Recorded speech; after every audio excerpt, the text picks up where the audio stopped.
Oi, oi, oi! Sejam muito bem-vindos ao canal Crônicas do Controle. Aqui no comentário fixado eu vou deixar a minutagem certinha para quem vê dos aplicativos vizinhos e quiserem pular para onde de fato a história começa. Mas quem quiser ficar comigo eu vou agradecer de coração. A história de hoje é sobre aquela OP bem forte, que o marido troca ela achando que tá indo pra melhor, mas descobre que é ele que tá na pior. Eu adorei, não vou mentir, eu adoro esse tipo de história porque mostra quanto as mulheres podem ser fortes. A narração ela é feita por IA e a história tem elementos da ficção, então qualquer semelhança com nomes, lugares, pessoas ou até mesmo histórias é mera coincidência. A gameplay ela é autoral e as histórias citadas são traduzidas e adaptadas por mim, para a melhor experiência de vocês. Agora, se não for pedir muito, vocês puderem deixar o gostei, comentar o que acharam da nossa história, o que estão achando do canal, eu vou agradecer de coração. Puderem se inscrever, deixar a inscriçãozinha de vocês, pegar o celular da mamãe, se inscrever também, ou do marido, eu vou agradecer. Só vou ter a agradecer. E puderem compartilhar no grupo da família, com uma amiga que gosta desse tipo de história, para vocês escutarem enquanto estão resolvendo algum trabalho, eu vou agradecer de coração. E agora, sem mais demora, bora pra história!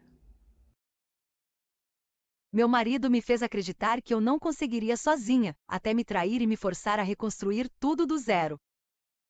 Quando conheci Renato, acreditei sinceramente que estava construindo uma vida não perfeita, mas estável. Ele tinha carisma, ambição e aquela confiança que na época me pareceu segurança. Eu tinha 26 anos, sonhos profissionais que ainda tentava estruturar e uma necessidade profunda de pertencimento que naquele momento nem sabia nomear. Renato parecia saber exatamente como ocupar esse espaço. No início, ele me fazia sentir escolhida, especial, protegida. Falava sobre futuro, parceria, crescimento conjunto, e por algum tempo foi fácil acreditar. Casamos após alguns anos, mudamos para um apartamento confortável, organizamos rotinas, construímos aparência de estabilidade por fora. Éramos o tipo de casal que parecia funcional por dentro. As coisas mudaram de forma tão gradual que demorei a perceber. Renato nunca começou cruel. Esse talvez tenha sido o aspecto mais confuso. A diminuição veio em pequenas doses, comentários: você é boa, mas eu sou quem segura as pontas de verdade. Seu trabalho é legal, mas não paga contas como o meu.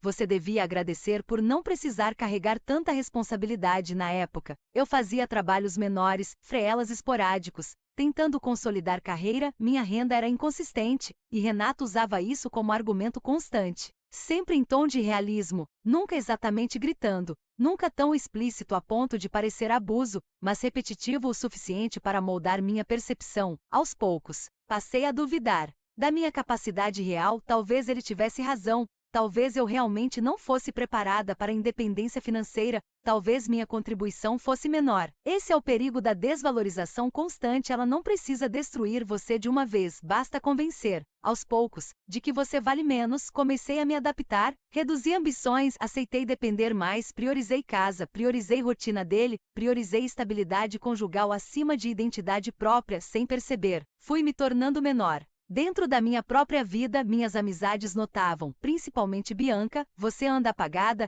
ela disse certa vez. Neguei, claro que neguei, porque admitir isso significaria confrontar uma verdade dolorosa. Eu estava desaparecendo. Renato, por sua vez, prosperava, crescia profissionalmente, ganhava mais, expandia círculos sociais, tornava-se cada vez mais seguro de si, ou, talvez mais precisamente, mais seguro do poder que exercia sobre nossa dinâmica. Quanto mais ele crescia, mais frequentemente reforçava minhas limitações. Você teria dificuldade sem mim. Esse mercado é cruel. Você não faz ideia do quanto custa manter essa vida. Sempre havia um subtexto claro. Eu precisava dele. Mesmo quando não dizia diretamente, a mensagem era constante. E eu, já emocionalmente condicionada, comecei a acreditar. Foi assim que, quando sinais de distanciamento surgiram, minha primeira reação não foi indignação, foi medo. Mais horas fora, mais reuniões, mais celular protegido, menos paciência, menos gentileza. Mas ao invés de confrontá-lo plenamente, parte de mim entrou em estado de autopreservação desesperada. Não cause problemas. Não Não seja insuficiente, não dê motivos hoje olhando para trás, isso parte meu coração,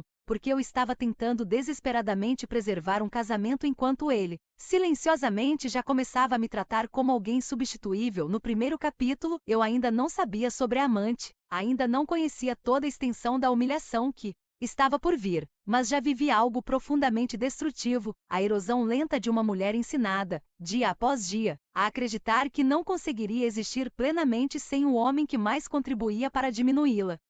Com o passar dos meses, o distanciamento de Renato deixou de ser sensação e passou a ser rotina. Ele estava fisicamente presente, mas emocionalmente cada vez mais inacessível. As conversas diminuíram, os elogios desapareceram, a paciência encurtou. Tudo em nossa casa parecia girar em torno das necessidades, metas e humor dele. Eu, sem perceber o quanto já havia sido condicionada, continuava tentando ajustar meu comportamento para restaurar algo que nem sabia exatamente quando começou a ruir. Passei a cozinhar mais, organizar melhor, evitar discussões, ser leve. Ridiculamente, eu acreditava que se fosse suficientemente agradável, talvez ele voltasse a me tratar com carinho. Mas relações onde há menosprezo estrutural não se curam por desempenho, porque o problema nunca foi sua insuficiência. Foi o benefício que o outro encontra em sua insegurança. Renato começou a fazer comentários ainda mais diretos. Você anda muito sensível. Sua vida seria muito mais difícil sem essa estabilidade. Às vezes acho que você não entende o quanto eu carrego sozinho.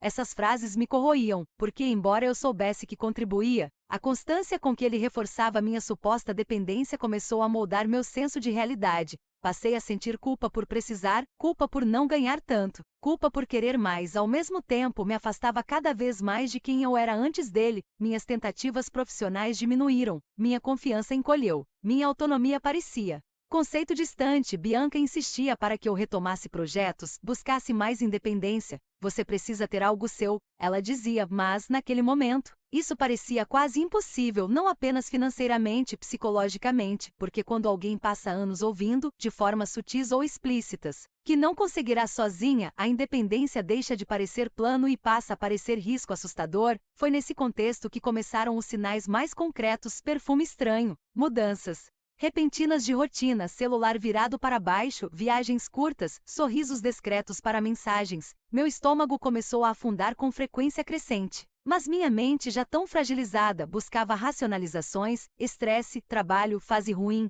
Negar parecia menos assustador do que encarar. Uma noite, durante um jantar, perguntei casualmente sobre uma colega cujo nome vinha aparecendo mais frequentemente: Larissa. Renato mal hesitou. É só alguém da equipe. Você precisa parar de criar histórias, criar histórias. A resposta foi rápida demais, defensiva demais, e ainda assim, eu recuei, porque já havia sido treinada emocionalmente para duvidar primeiro de mim. Nos dias seguintes, porém, o desconforto aumentou. Larissa aparecia demais em mensagens, em reuniões inesperadas, em eventos corporativos, em menções aparentemente banais. Algo dentro de mim começou a despertar, ainda que cercado de medo. Pela primeira vez, considerei seriamente que talvez meu maior problema não fosse apenas um marido emocionalmente cruel, mas um homem já profundamente investido em outra narrativa. No segundo capítulo, eu ainda não possuía provas, ainda não estava pronta para confrontar, mas a rachadura entre ilusão e realidade começava a se abrir e, mesmo fragilizada, parte de mim já começava a perceber que talvez eu estivesse lutando para manter um casamento que meu marido já não respeitava há muito tempo.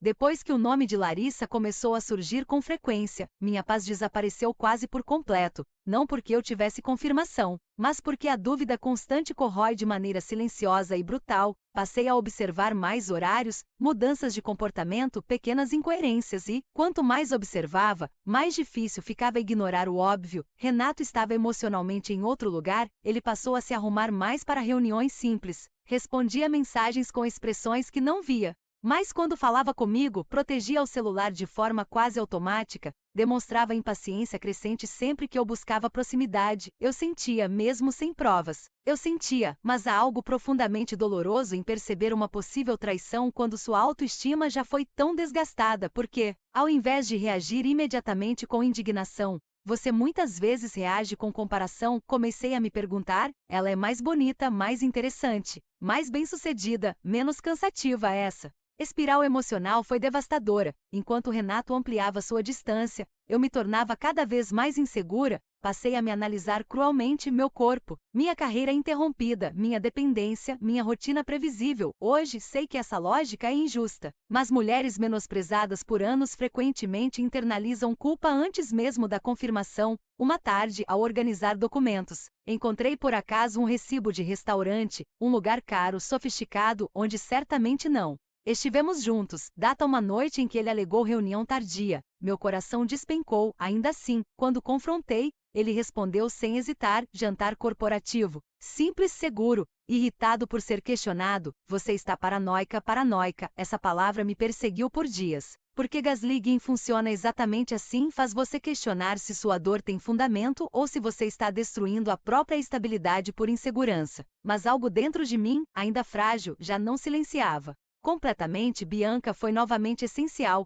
Quando contei sobre o recibo, ela não tentou suavizar: você já sabe, mesmo que ainda esteja com medo de admitir. Eu chorei porque sim, eu já sabia, talvez não todos os detalhes, mas sabia o suficiente para entender que meu casamento já não era o espaço seguro que eu insistia em preservar. Ainda assim, não é simples romper quando sua autonomia foi sistematicamente enfraquecida. Minha mente imediatamente corria para questões práticas, como eu pagaria contas, onde moraria, como me sustentaria, e se ele estivesse certo, e se eu realmente não conseguisse. Esses medos me mantinham emocionalmente presa tanto quanto a própria traição. Renato, percebendo minha crescente tensão, passou a alternar entre frieza e pequenos gestos calculados de normalidade, o suficiente para manter confusão, distante, mas ocasionalmente gentil, defensivo, mas às vezes carinhoso. Essa oscilação emocional é cruel, porque alimenta a esperança onde já existe corrosão. No terceiro capítulo, eu ainda permanecia dentro do casamento, ainda sem confronto definitivo, ainda emocionalmente dividida entre medo e percepção. Mas a verdade começava a ganhar forma dolorosa. Eu não estava apenas sendo diminuída por um homem que queria me manter dependente. Talvez estivesse sendo silenciosamente substituída enquanto ainda tentava desesperadamente salvar a versão de vida que ele já havia começado a abandonar. A confirmação não veio de forma cinematográfica, não encontrei mensagens explícitas por acaso, nem flagrei Renato em cena dramática na vida real. Verdades devastadoras frequentemente chegam de forma mais silenciosa e justamente por isso mais cruéis. Foi durante um evento corporativo para familiares. Algo aparentemente banal que tudo começou a se encaixar. Renato insistiu para que eu não fosse. Disse que seria entediante, cheio de networking, desnecessário para mim. Sua resistência foi tão incomum que algo dentro de mim finalmente se recusou a ignorar. Na última hora, decidi aparecer sozinha, sem avisar. Lembro perfeitamente da sensação ao entrar naquele salão, roupas sociais, risadas polidas, música ambiente e aparência impecável. E então eu vi, não um beijo, não algo escancarado, mas algo para uma esposa, impossível de confundir. Larissa, linda, confiante, próxima demais. A familiaridade entre eles não era profissional. Era íntima. O toque no braço, o sorriso dele, um sorriso leve, genuíno, que eu não via direcionado a mim havia muito tempo, a forma como ela ocupava seu espaço sem hesitação. Meu corpo inteiro gelou naquele instante. Não precisei de confissão, meu instinto soube. Quando Renato me viu, sua expressão mudou de forma abrupta. Choque, pânico, irritação, não culpa imediata, irritação. Como se minha presença fosse inconveniente. Isso, mais do que qualquer outra coisa, quebrou algo dentro de mim, porque percebi com dor brutal que eu já não era tratada como prioridade ferida, mas como obstáculo desconfortável. Larissa rapidamente se afastou, tentando recompor imagem. Renato me conduziu para canto reservado, visivelmente tenso. Você está exagerando, sempre isso, exagerando, sensível, paranoica, mas dessa vez, olhando diretamente para ele, algo em mim finalmente começou a despertar de forma irreversível, porque a verdade estava diante de mim, mesmo sem confissão formal. Não havia mais como voltar para a ignorância confortável. Naquela noite em casa, o confronto foi inevitável. Negou primeiro, minimizou depois, admitiu parcialmente por fim. Segundo ele, não significava nada sério, era uma fase ruim. Você estava distante também. Essas justificativas quase me destruíram, porque durante anos, eu havia me diminuído para sustentar nossa vida, adaptado sonhos, aceitado menosprezo, tentado ser suficiente e ainda assim, ele encontrou forma de me responsabilizar parcialmente por sua traição. Essa foi talvez a violência emocional mais cruel. Ser ferida e ainda convidada a carregar parte da culpa, chorei como há muito não chorava, não apenas pela infidelidade, mas pela devastadora percepção de que, por tanto tempo eu havia construído minha segurança emocional em torno de alguém que constantemente enfraquecia justamente a base que eu precisava para sobreviver sem ele. Renato não demonstrou verdadeiro colapso moral, demonstrou preocupação prática, imagem, rotina, consequências, e isso me ensinou mais do que qualquer pedido tardio de desculpas poderia. No quarto capítulo, a amante deixou de ser suspeita, tornou-se realidade, e eu, embora profundamente ferida, finalmente comecei a encarar a verdade mais difícil de todas. O homem que mais me convenceu de que eu não conseguiria sem ele foi justamente quem destruiu o casamento que usava como prova dessa dependência.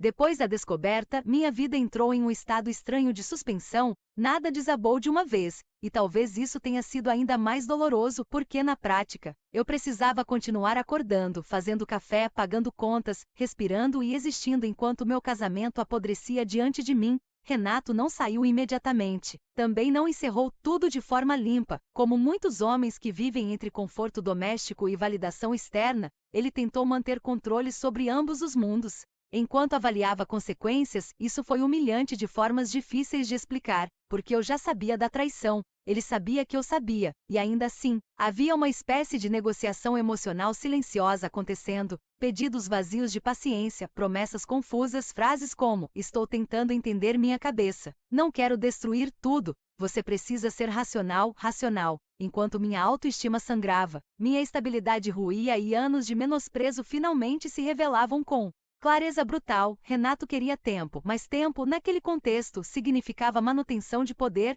Ele ainda agia, em muitos momentos, como se eu devesse considerar sua posição, como se minha devastação precisasse ser moderada para acomodar seu desconforto. Foi nesse período que o menosprezo se tornou ainda mais explícito. Você precisa pensar bem antes de agir por impulso. Sua realidade sem mim vai ser muito mais difícil. Não estou dizendo isso para te machucar, mas você precisa ser prática. Prática. Na tradução real amedrontada, ele ainda tentava usar minha vulnerabilidade econômica como corrente emocional, e por algum tempo funcionou, não porque eu quisesse ficar, mas porque eu estava aterrorizada. Anos ouvindo que eu não conseguiria sozinha não desaparecem instantaneamente. Eu olhava para minha vida prática e via abismos, sem renda suficiente, sem moradia própria, sem estrutura consolidada, sem confiança. Bianca, mais uma vez, foi crucial. Ela não romantizou, não disse que seria fácil, disse algo mais importante: vai ser difícil, mas continuar sendo destruída também é. Essa frase me atravessou profundamente porque, pela primeira vez, comecei a compreender que permanecer também tinha custo e talvez ele já estivesse alto demais.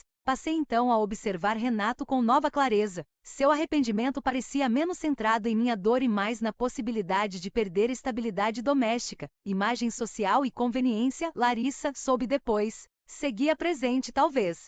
Não oficialmente, talvez não publicamente, mas presente o suficiente. Isso destruiu qualquer ilusão restante. Eu não estava competindo por meu próprio casamento. E, mais importante, não deveria precisar. No quinto capítulo, a dor ainda era esmagadora. Minha confiança ainda estava em ruínas. Meu futuro parecia assustadoramente incerto. Mas, pela primeira vez, uma pergunta começou a substituir o medo. E se, apesar de tudo que ele me fez acreditar, eu realmente pudesse sobreviver sem ele? Essa pergunta não trouxe respostas imediatas, mas trouxe algo fundamental: a primeira rachadura real na prisão psicológica que Renato passou anos ajudando a construir. A decisão de ir embora não aconteceu em um único momento de coragem cinematográfica, foi construída lentamente entre crises de choro, planilhas financeiras, conversas difíceis e o esforço brutal de reaprender a confiar em mim mesma. Porque sair de um casamento assim não significa apenas deixar uma pessoa. Significa romper uma narrativa inteira que foi repetida tantas vezes que passou a parecer verdade. Você não consegue, você precisa de mim, sua vida sem mim será pior. Romper isso exigiu mais do que dor, exigiu reconstrução psicológica. Comecei pequeno, atualizei currículo, revisei antigos contatos, busquei oportunidades remotas, retomei habilidades que por anos haviam sido tratadas como secundárias no início. Cada passo parecia quase ridículo de tão pequeno, mas pequenos passos também quebram prisões. Renato percebeu minha mudança antes mesmo de eu oficializar qualquer decisão, e reagiu como muitos fazem quando sentem perda real de controle. Oscilou, às vezes tentava ser gentil,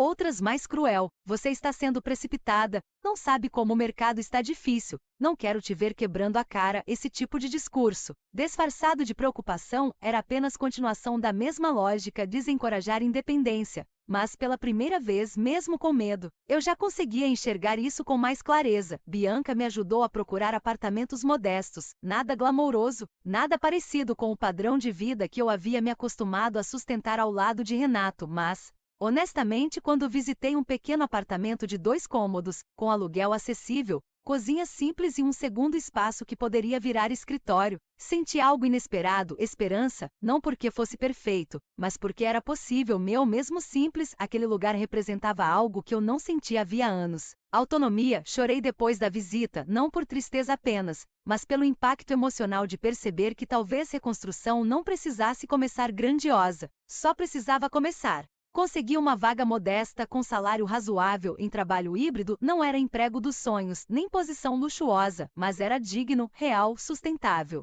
Pela primeira vez em muito tempo, meu futuro deixou de parecer abismo absoluto e começou a parecer terreno difícil, mas caminhável. Quando finalmente comuniquei minha decisão de sair, Renato reagiu pior do que imaginei, não pela perda emocional profunda, mas pela quebra de expectativa. Ele realmente acreditava em algum nível que eu não teria. Coragem, você está cometendo um erro enorme, vai se arrepender, está trocando estabilidade por orgulho, mas já não era orgulho, era sobrevivência, era dignidade, era a escolha dolorosa, mas necessária, de parar de aceitar uma vida construída sobre menosprezo. No 6º capítulo, saí da casa onde tantas vezes me senti pequena, com medo, muito, com recursos limitados, sim, com o coração devastado, absolutamente, mas também carregando algo que ele jamais conseguiu destruir por completo: minha capacidade de recomeçar, mesmo quando eu mesma quase havia esquecido que ela existia. Os primeiros dias no novo apartamento foram uma mistura brutal de alívio e luto. Alívio, porque finalmente eu estava longe da vigilância emocional constante, das manipulações, das humilhações sutis e da presença diária de alguém que passou anos enfraquecendo minha percepção de valor. Luto, porque recomeçar do zero, mesmo quando necessário, ainda dói. O apartamento era simples, 2 cômodos, uma cozinha pequena, mobília modesta, muita coisa improvisada e um silêncio que no começo parecia quase assustador. Durante anos, minha vida girou em torno de um casamento, mesmo que corroído. Agora, pela primeira vez, o espaço era meu, sem críticas sobre minhas capacidades, sem comentários diminuidores, sem tensão silenciosa, só eu. E curiosamente, essa liberdade inicial também trouxe medo, porque quando você passa muito tempo ouvindo que não conseguirá, a autonomia pode parecer tão assustadora quanto libertadora. Houve noites em que chorei no colchão, ainda no chão, questionando se estava sendo forte ou apenas desesperada. Contas apertadas, rotina nova, exaustão emocional, tudo era real, mas ao mesmo tempo, cada pequena conquista parecia gigantesca. Comprar utensílios básicos com meu próprio dinheiro, montar minha mesa de trabalho no 2º cômodo, organizar minha rotina sem precisar justificar decisões, pagar aluguel. Pela primeira vez, essas tarefas não pareciam apenas obrigações, pareciam provas concretas de capacidade. Meu novo emprego exigia adaptação, mas me oferecia algo precioso: respeito, salário razoável, crescimento possível, estabilidade inicial. Não era glamour, era dignidade. E depois de tudo, isso significava mais. Transformei o 2º cômodo em escritório com o que pude: mesa simples, cadeira funcional, notebook, planejamento, nada sofisticado. Mas aquele espaço se tornou símbolo poderoso, era o lugar onde eu reconstruiria minha independência. Bianca e minhas amigas foram fundamentais, elas ajudaram com mudanças, indicações, apoio emocional e, principalmente, lembranças constantes de quem eu era além daquela dor. Quando eu vacilava, elas reforçavam: você está fazendo, e isso importava. Porque reconstrução não acontece apenas em grandes vitórias, ela vive nos dias comuns em que você continua, mesmo cansada. Renato ainda tentava contato além do necessário. Algumas mensagens carregavam falsa preocupação, outras sutil desdém: espero que esteja conseguindo lidar, não quero que você passe necessidade. Por trás da aparente cordialidade, a mesma lógica permanecia a insinuar fragilidade, mas algo havia mudado profundamente. Agora, cada boleto pago, cada semana vencida, cada espaço organizado, cada meta cumprida enfraquecia essa narrativa. Ele não era mais prova da minha sobrevivência, eu era, no 7º capítulo, minha vida ainda estava longe de ser fácil, eu ainda sentia dor, ainda havia insegurança, ainda existiam cicatrizes emocionais profundas, mas, pela primeira vez em anos, eu não estava mais vivendo dentro da versão reduzida de mim mesma que alguém ajudou a construir. Eu estava cansada, sim, mas também estava, dia após dia, voltando a existir em tamanho real. A rotina começou a ganhar forma de maneira quase imperceptível no início. Cada semana parecia apenas sobrevivência: acordar, trabalhar, controlar despesas, organizar a casa, respirar, repetir. Mas, aos poucos, o que antes parecia apenas esforço desesperado começou a se transformar em estrutura. Meu apartamento simples deixou de parecer provisório, começou a parecer lar. Comprei pequenas coisas conforme podia: uma luminária melhor para o escritório, prateleiras, plantas pequenas, utensílios que deixavam a cozinha mais funcional, nada extravagante, mas cada escolha carregava algo profundamente simbólico. Eu estava construindo, não apenas ocupando espaço. Construindo vida. Meu trabalho também começou a evoluir. A vaga inicial, que aceitei mais pela necessidade de estabilidade, acabou se mostrando oportunidade real. Meu desempenho chamou atenção, minha organização, criatividade e comprometimento começaram a ser reconhecidos. Pela primeira vez em muito tempo, recebia feedbacks que não vinham acompanhados de diminuição. Isso teve impacto emocional enorme, porque quando você passa anos ouvindo que não é suficiente, ser vista com clareza pode parecer revolucionário. Minha confiança, ainda frágil em alguns aspectos, começou a crescer, não de forma grandiosa, mas sólida. Passei a aceitar projetos extras, aprender novas ferramentas, planejar crescimento. O escritório, aquele segundo cômodo simples, deixou de ser apenas espaço improvisado, virou símbolo real de independência ali. Entre planilhas, videochamadas e noites de trabalho, eu estava reconstruindo algo que Renato tentou convencer que eu não possuía capacidade. Minha rede de apoio permaneceu essencial. Bianca, principalmente, seguia me lembrando que cura não significa ausência de dor, mas avanço apesar dela. Havia dias difíceis, datas importantes, memórias, momentos em que a traição ainda feria profundamente. Também precisei enfrentar o impacto real de anos de menosprezo, reaprender autoestima, reconhecer valor próprio e separar minha identidade das narrativas que me diminuíram. Foi um processo, mas, pela primeira vez, um processo que acontecia em direção ao crescimento, não à redução. Renato, por outro lado, começava a lidar com consequências mais concretas. Sua relação com Larissa, segundo soube, estava longe da estabilidade idealizada. Isso não me trouxe satisfação cruel, trouxe perspectiva, porque percebi algo importante. Eu não havia perdido uma vida perfeita, eu havia saído de uma estrutura onde minha dignidade custava caro demais. Essa consciência me fortaleceu profundamente. No 8º capítulo, eu ainda não era uma mulher completamente curada, mas já era alguém muito diferente daquela esposa aterrorizada pela ideia de partir. Agora, eu era uma mulher aprendendo, com cada conta paga, cada meta cumprida e cada espaço conquistado, que o mundo fora da humilhação não era o vazio assustador que me prometeram, era, na verdade, o lugar onde eu finalmente começava a me reencontrar.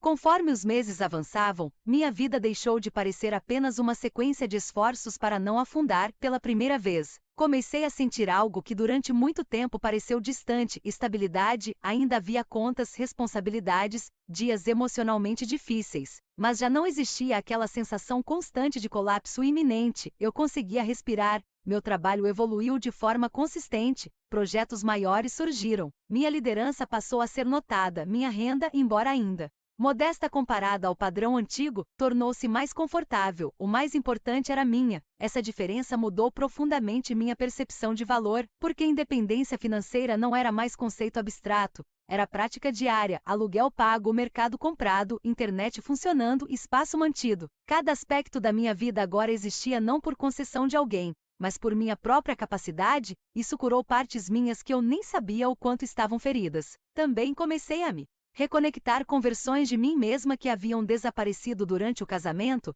Voltei a investir em mim: roupas escolhidas por gosto próprio, novos cursos, pequenos cuidados, momentos sociais, não como tentativa desesperada de provar valor, mas porque pela primeira vez em muito tempo, eu estava voltando a me enxergar. Minhas amizades floresceram ainda mais, sem o peso constante de justificar minha dor. Consegui viver relações mais leves, mais verdadeiras. Bianca frequentemente dizia: voltou a ocupar espaço, e era exatamente isso. Durante anos, Renato me convenceu, direta ou indiretamente, de que meu lugar era menor. Agora, cada decisão minha contradizia essa mentira. Renato ainda aparecia ocasionalmente, muitas vezes através de mensagens carregadas de nostalgia seletiva. Você parece bem, fico feliz que esteja conseguindo, talvez tenhamos errado dos dois lados. Essa última frase, em especial, me mostrou o quanto algumas pessoas tentam redistribuir culpa para aliviar a própria consciência, mas eu já não precisava aceitar narrativas distorcidas, não respondi buscando validação,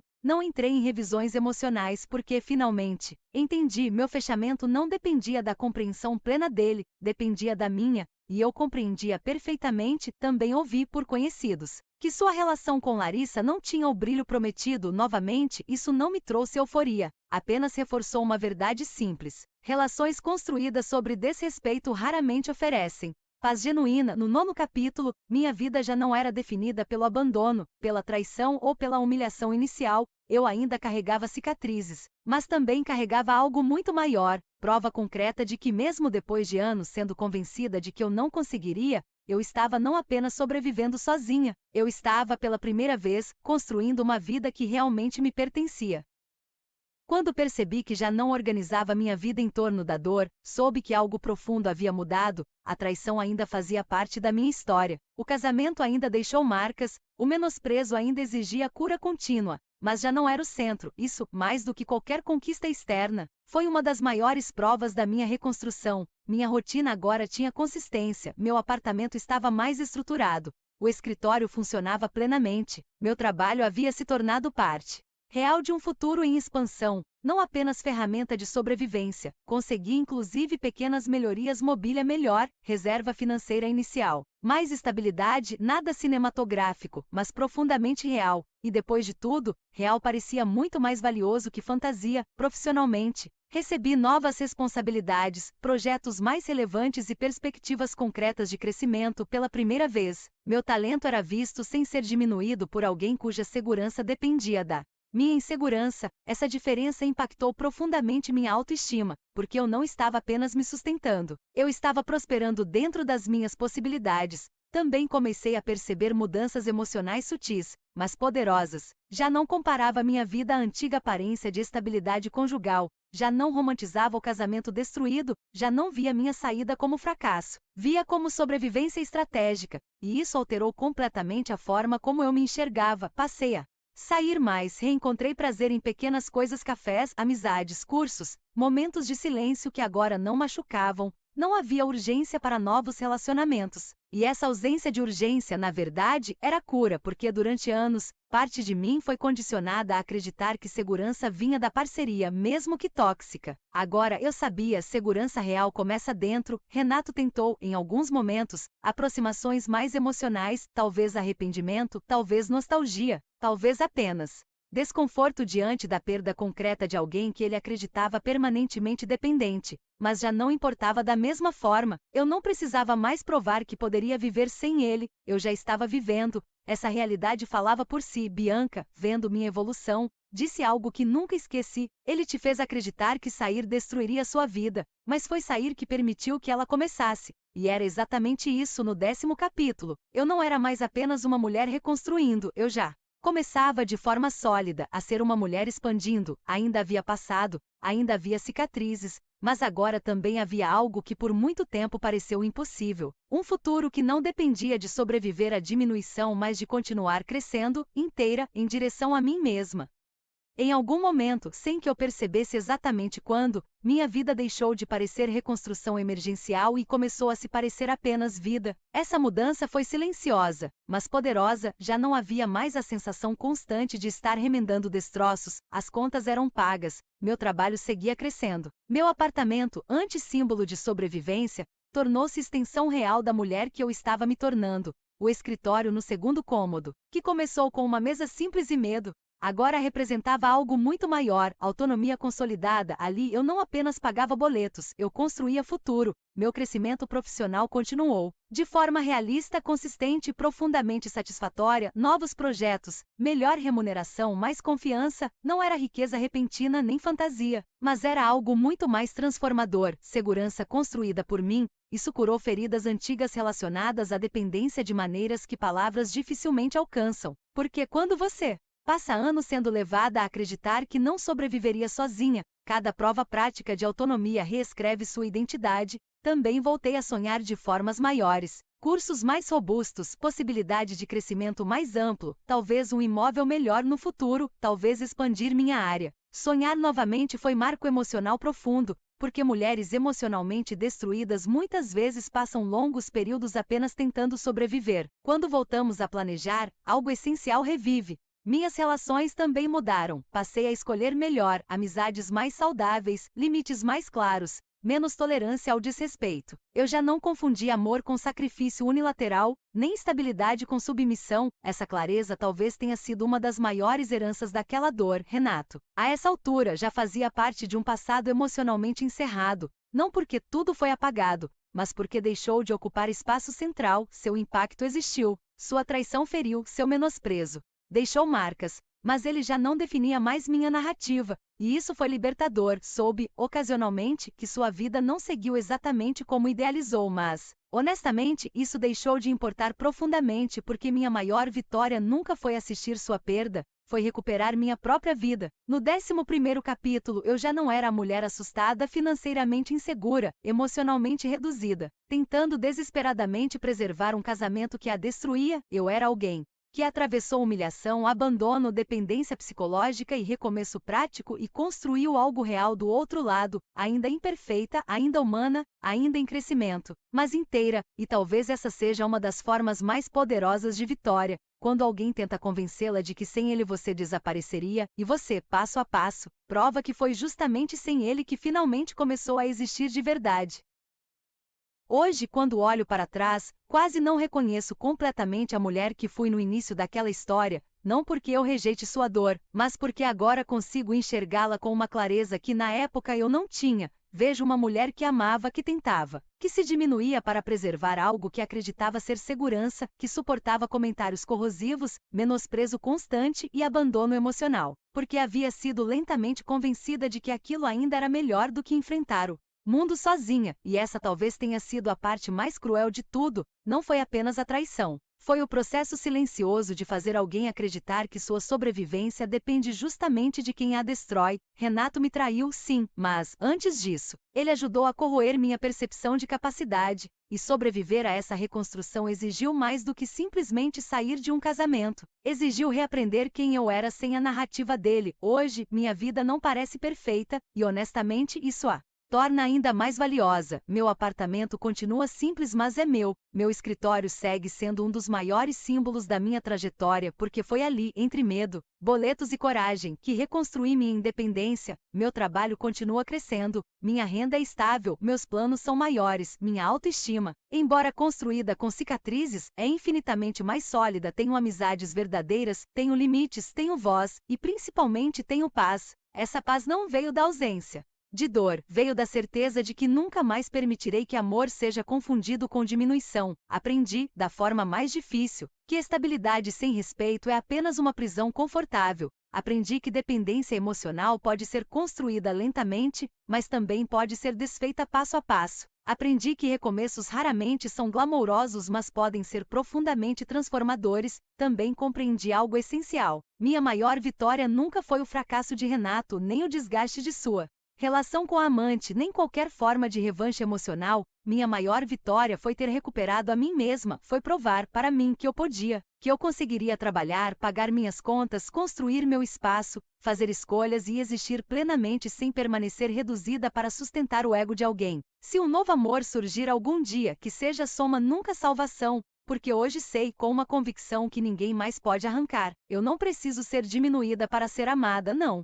Preciso ser dependente para ser valorizada, e não preciso permanecer em lugares que exigem minha destruição para manter aparência de estabilidade. Às vezes, a vida que desmorona não está acabando, está abrindo espaço. No meu caso, o fim daquele casamento não destruiu minha vida, destruiu a versão dela onde eu sobrevivia pequena. E foi justamente depois disso que comecei, de verdade, a construir algo muito maior, uma vida real minha inteira, porque no fim ele tentou me convencer de que sem ele eu desapareceria, mas a verdade foi outra. Foi sem ele que eu finalmente aprendi a existir.